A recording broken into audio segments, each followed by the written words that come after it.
So that brings us to our second to last position group evaluation here of where we stand in season. And that's the linebackers that we expect to declare for the 2024 NFL Draft. And I waffled a lot on these this week, mostly because I'm staring at two Clemson players on my list, and I think they're both going to go, or I'm projecting them both to go, but maybe not. We'll see. But I'll start here, and I'll let you elaborate on why I'm right or wrong. But my number one guy is one of your guys, Shane. Number one, Tommy Eichenberg, Ohio State. Number one on my linebacker board. I think Tommy Eichenberg's rock solid. I think he's a great off-ball linebacker. He's going to have a long career in the NFL and probably have a ton of tackles. He's just that linebacker that never really gets drafted highly, right? It's kind of the guys that are falling out of vogue, but he's going to start for a long time. Got hurt last week, going to play against Michigan. I think that's huge. He's number 2 on my list, but I think whoever drafts Tommy Eichenberg is going to get a guy for 10 years that they can just plug right in the middle, and he's going to get 100 tackles. Testing's going to be big for him, right? Because it worked out for Jack Campbell last year, but he tested like a freak.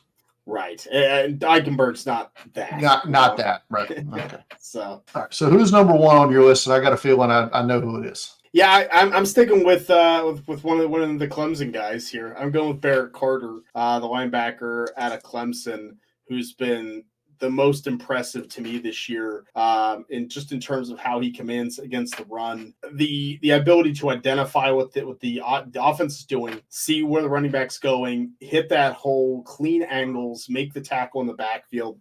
Barrett Carter is like a heat-seeking missile out there. It's really impressive. I think his instincts are the best in this class to me by far, and that's what puts him number one to me. Is he a first-round pick? I don't think so. So I don't think he's a first-round pick in this group. But I think Carter's number 2 on my board as well, and you said Eichenberg's number 2 on yours. So we just flip-flop there. I'm with you. Neither of these guys are drafted in the first round, nor should they be, in my opinion. It's almost getting like running back at this point. Although I would say Detroit is very happy with their early results from Jack Campbell at pick 18. So if at this point, if it's your guy, just draft your guy and make it work, right? Yeah, I think you got to do it, especially if your scheme needs that player. Yeah. Draft that player. All right, so number 3 on my board is another Clemson player, and this guy's going to be that high risk, high reward, because that's the way he plays on the field. He gambles a lot, misses a lot, but when he hits, right? It's Jeremiah Trotter Jr. From Clemson, undersized listed only at 6 foot 210. So this cat's going to need a good weigh-in, because if he comes in 5'11", 210, that's not good, right? Yeah, I've heard he's bulked up, hopefully to 220 to 230-ish, which to me is good. So I'm hoping that's the case. I see him on the field, and I think he's could maybe be almost a 50% Micah Parsons in the way he could scheme out at the NFL level. Is that fair? We've seen that now the last 3 games. They've started to really scheme him on the edge. He has, I think, 4 sacks in the last 3 games. So we're starting to see that kind of utility of moving Jeremiah Trotter Jr. at edge, at weak side, doing a little bit of everything. So I'm with you. I think we're seeing it. I thought he had the best 3. I watched 2 of the 3. I think he had 2 of the best games I've seen. Yes, and to me, if teams are seeing that as a way to, as a matchup for him, that gets him maybe drafted higher than these other 2 guys. All right, who's number 3 for you? So I'm bypassing my number 3 player, who I don't think will declare. Is it Danny Stutzman? It is not. Okay. It is Cedric Gray, the linebacker from North Carolina, who I've talked about on the podcast. He's a 4th-year player, but can go back. I think he might end up going back to school. That's my thinking with Cedric Gray. So, yeah. So I'm going with Trotter. I have him at 3. Then that would bump him up. And I'm with you. I think the versatility. 82 tackles this year is nothing to sniff at. I think he has better instincts than Trenton Simpson did last year for Clemson. I think Trotter got better. Early in the season was rough. It's getting better throughout the season. So it wouldn't surprise me, like you said, if he ends up linebacker 1 for us by the end. In my last mock draft, I had him going at 64, I think, to the Eagles, just because I thought that was just fun. Yeah, that was fun.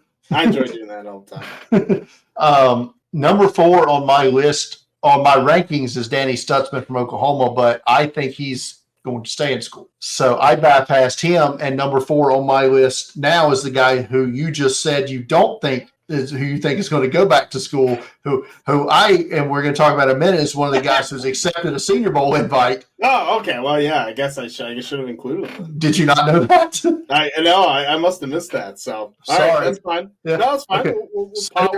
Okay. Number 4 on my board, and because I think he offers the pass rush as well as the instincts in space, and solid as in coverage a little bit as well. And saw him against South Carolina wreck shop. So that was my first initial impression of Gray early in the season. Well, that's fine. I'll pop him into 3, and if he's going to the Senior Bowl, he's obviously going to declare over 100 tackles already this season. Good in coverage. Has a little bit of that pass rush ability up the middle. I think Cedric Gray, isn't going to be a world beater. He's not a firm wrap-up tackler. I think it comes and it goes for him. A little bit of coaching, I think he could be a really good player. So that will move Trotter down to 4 on your board. So we've gone. So now we'll get to number 5, and number 5 for me, I think is like kind of the way you described Eichenberg a little bit, as a guy who is just.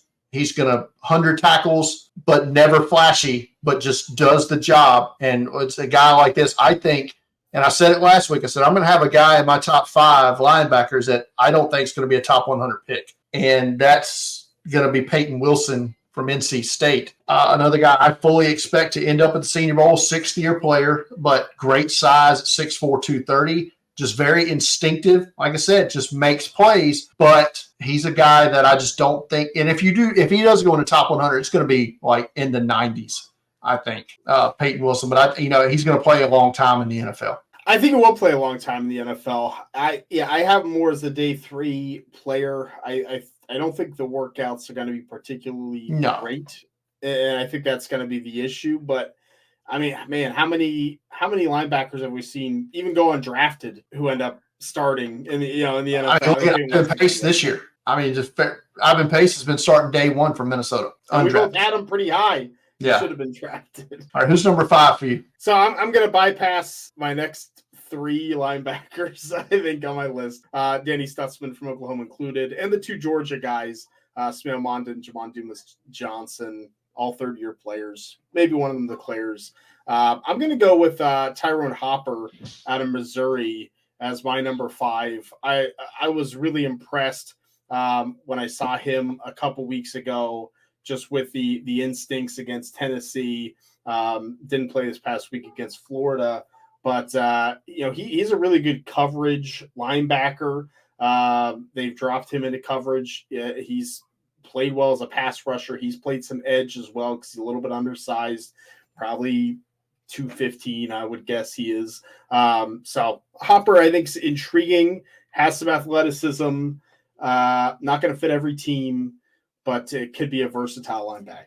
Yeah, I'm with you on Hopper. There are some guys that, for me, that just, outside looking in, just one name's kind of that